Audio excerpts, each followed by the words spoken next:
La Asamblea Nacional repartió más de 82 millones de dólares entre donaciones y contratos de trabajo temporal. La prensa descubrió que buena parte de estos no llegaron a sus beneficiarios. Pero, ¿cómo se llegó a esta conclusión?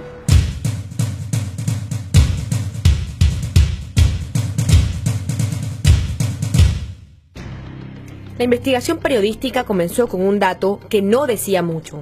Una llamada anónima avisó que desde la Asamblea salía una cantidad de donaciones y contratos nunca antes vista. La prensa buscó las gestiones de cobro en el sistema de seguimiento de documentos en línea de la Contraloría y aparecieron más de 4.000 donaciones. Con ellas se armó una base de datos y mediante procesos informáticos se verificó minuciosamente para evitar errores en el conteo de los pagos.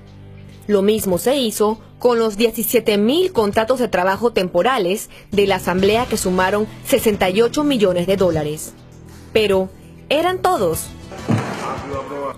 Se le solicitó esta información, que por ley es pública, al órgano legislativo, pero no respondieron.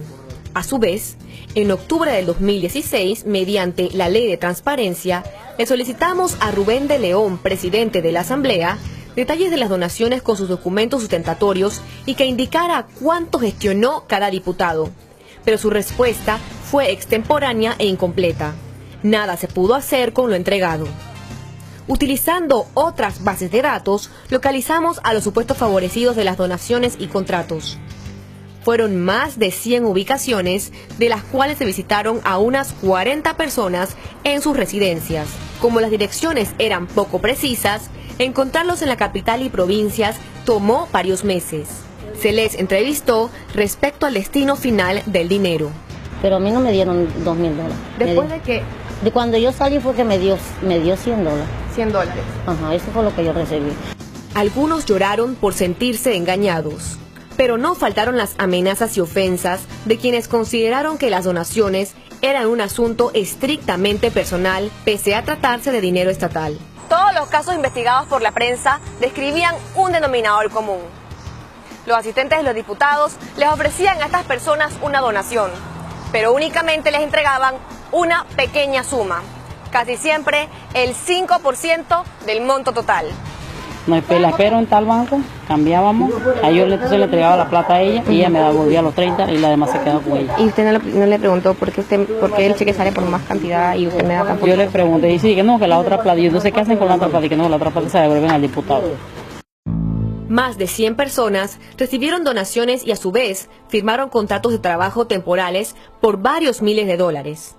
Al momento de cambiar el cheque del contrato, el beneficiario solo recibía el 10% del monto total y además no tenía que apersonarse a trabajar. El resto del dinero se lo quedaba el funcionario de la Asamblea que le ofreció el donativo. Yo lo cambié, sí, pero de esa plata... O sea, el cheque se le su nombre. Sí, de esa plata nada más recibían los 30 balboas, que es lo que recibía mi hermano. La Asamblea no fue la única reticente para entregar información. Utilizando la Ley de Transparencia, la prensa formuló peticiones a la Contraloría sobre los pagos de las donaciones, pero tampoco las entregó. Pese a la negativa, la búsqueda de este medio duró poco más de 6 meses. Se obtuvo documentación que permitió el hallazgo de otro patrón. Decenas de cartas de petición de ayuda muy parecidas, en las que un par de líneas sustentaban necesidades de miles de dólares que sumaron unos 14 millones solo en donaciones. Solamente ella me dijo que hiciera una carta solicitando la ayuda ella. ¿Dirigida a? No había a nadie, solamente a quien concierne a la Asamblea Nacional. La prensa siguió el dinero. Las gestiones de cobro de las donaciones fueron también para ONGs y ligas deportivas. Aquí, la investigación periodística arrojó otro esquema. Al cruzar los nombres de sus directivos con la planilla permanente de la Asamblea, se descubrió que las donaciones eran para fundaciones lideradas por funcionarios asignados a los despachos de los diputados, quienes a su vez obtuvieron contratos por servicios profesionales. En otros casos, los diputados eran los dignatarios. Pero la cosa no terminó ahí.